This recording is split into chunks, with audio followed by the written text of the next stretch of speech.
We are not rare, but before you leave, you will perceive the lore will be unlocked. You might be stalked by a Sasquatch or a ghost witch, possibly even a ghost that will boast about knowing the Ohio grassman or even the Michigan dogman. Werewolves hunt, poltergeists are up front, but in these backwoods, folklore is unlocked. Welcome back to Folklore Unlocked. I'm Austin, and like always, I'm joined by Ethan. Yep, hello again, everyone. And this week, we are taking a look at one of the most influential Spanish legends in La Llorona. And La Llorona is also known as the Crying Woman, the Weeping Woman, or the Wailer. And it's a vengeful ghost in Mexican mythology that is said to be seen near bodies of water, mourning her children, who she drowned in a fit of rage after finding out her husband was having an extramarital affair. And whoever hears her crying suffers misfortune or death. The death really pins it on there because, like, at first I was like misfortune. Okay, that could be a lot of things, and then like, oh, possibly also death. Yeah, this is also kind of like the Deer Woman that we covered recently. Oh, it And, is. and also kind of like the Banshee, Uh, which we also have an episode about. So if you haven't went and watched those two episodes or listened to them, if you're on Spotify, go ahead and finish up this episode and then go to those two and pinpoint the similarities. mm-hmm. And we have some early documentation of it. So the earliest confirmed date was in 1550 in Mexico City. And the theories about the story being connected to specific myths in Aztec culture, like the hungry woman, includes a woman constantly crying for food, which has been compared to La Llorona crying for her children. Then La Llorona's motherly nature and her tragedy has been compared to Cihocotl, an Aztec goddess of motherhood. And then also, the search for the children to keep is also compared to Kotliku, or Lady Mother, or Tonantzin, which is in turn compared to Virgin de Guadalupe, another monster that devours filth or sin. And again, sorry if those were bad pronunciations. Yeah, we don't really. Spanish isn't our first language, so forgive us if we butcher any of these pronunciations. Yeah, even though I took 2 years of Spanish, I would not consider it good. Same. 2 years of Spanish and it's just barely passable. Mm. And this is one of the first stories that we've got that does have a little bit, at least in the terms of one of the first like mythology stories or ghost stories that does have a little bit of actual truth to it.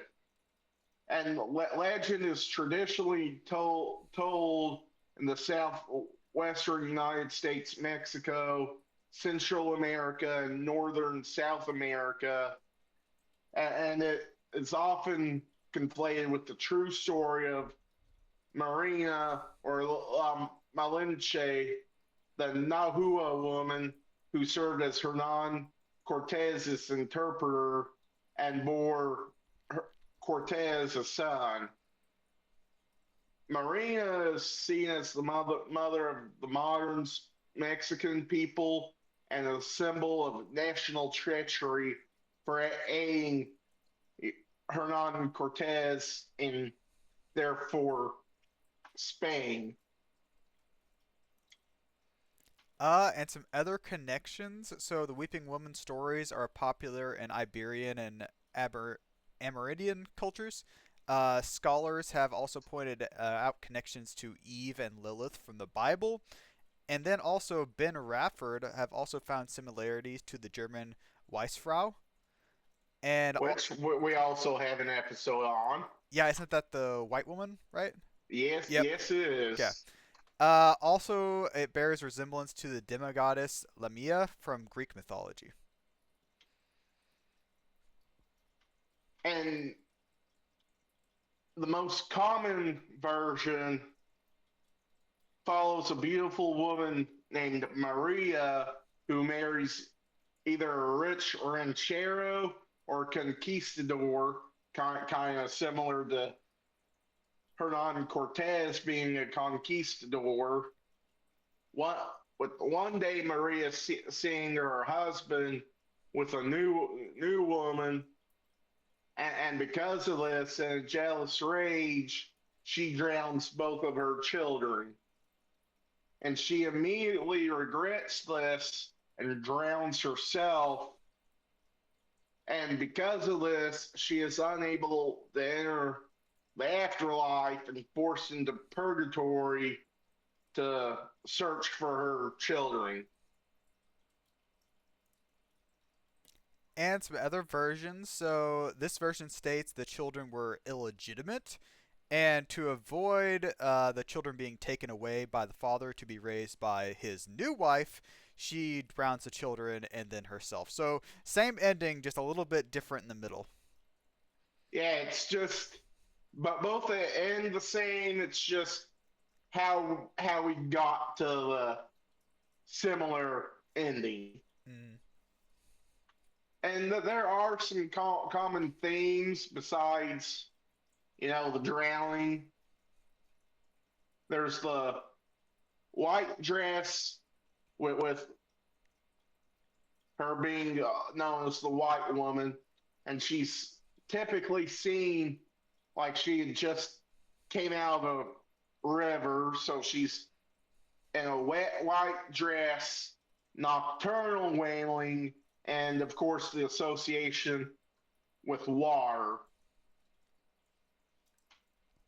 And to a little bit of pop culture.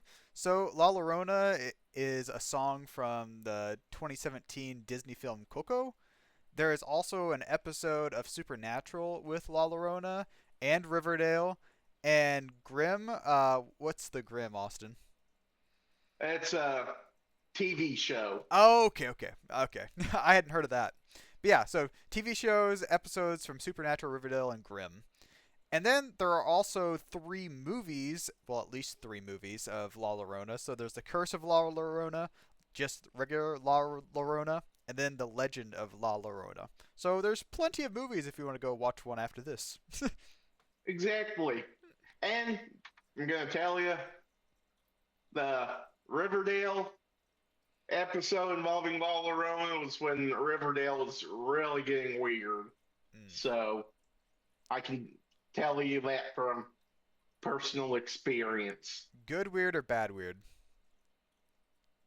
My opinion, kind of bad weird. Ah, well, that kind of sucks. Oh, and Because it, go ahead.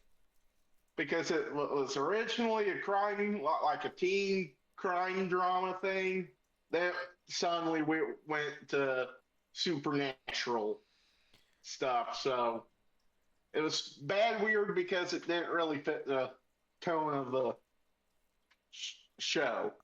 Yeah, that kind of sucks if they kind of ruin it a little bit, the main theme. But yeah, I was gonna say also there are books and stuff. I didn't really label them, but there are other books too of La Llorona. So So on to our thoughts. Like I said, I was telling Ethan before we started, we've done episodes over other like ghost stories and like big multiple episodes over Bigfoot that that there does seem to be like a grain of truth to these stories. Like they've seen something, or you can explain, oh, well, kind of like Spearfinger. There could have been a woman with an obsidian knife that has evolved into the current story, and this it seems similar, at least to me, that it's an evolution from older stories. And even though it's tragic, it is a great ghost story. It definitely is. I really appreciate of how old the story is, being from the 1550s. Like that's a really, really long story to be passed down for this long. And like you said, a lot of time for evolution from the like actual true story of just like, oh, her drowning the children to a ghost that goes around and spreads misfortune and possibly even death.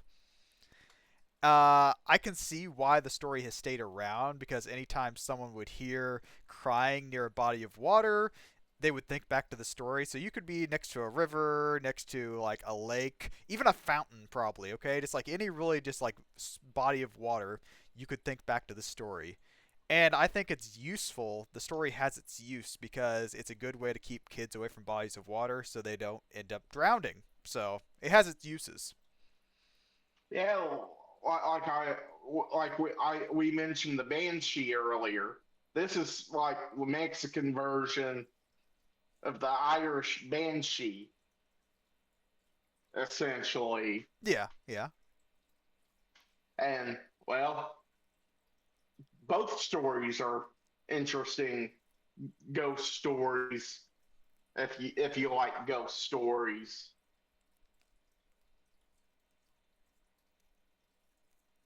And I think that's all we've got for this week. Next week we are going to Hawaii for another ghost story in the Night Marchers. So, any last words, Ethan? Just thanks for watching, everyone. Thanks for watching. Like, comment, subscribe if you're on YouTube. Drop us a follow and comment on if you're on Spotify. And we'll see you next week. Yep, bye, everyone. You might wake up beside Spearfinger with an extended visit from Jack the Ripper. But if you're lucky, it'll be an angel on that range hill of Louisiana. You might meet Mary Laveau or the Road at Folklore Unlocked. Austin and Ethan concoct their theory of the eerie and unexplained around the world, sometimes even the underworld. The lore is locked behind secrets, the folklore is meant to be unlocked. The Sokaloo is haunting NC as well as Tennessee. There are many giants that might be clients of the Dark Watchers, who might have psychokinesis. And the phantom time hypothesis is like a phoenix, coming back around again and again. Though there's a strain on your brain if you've got more than 2 brain cells in you.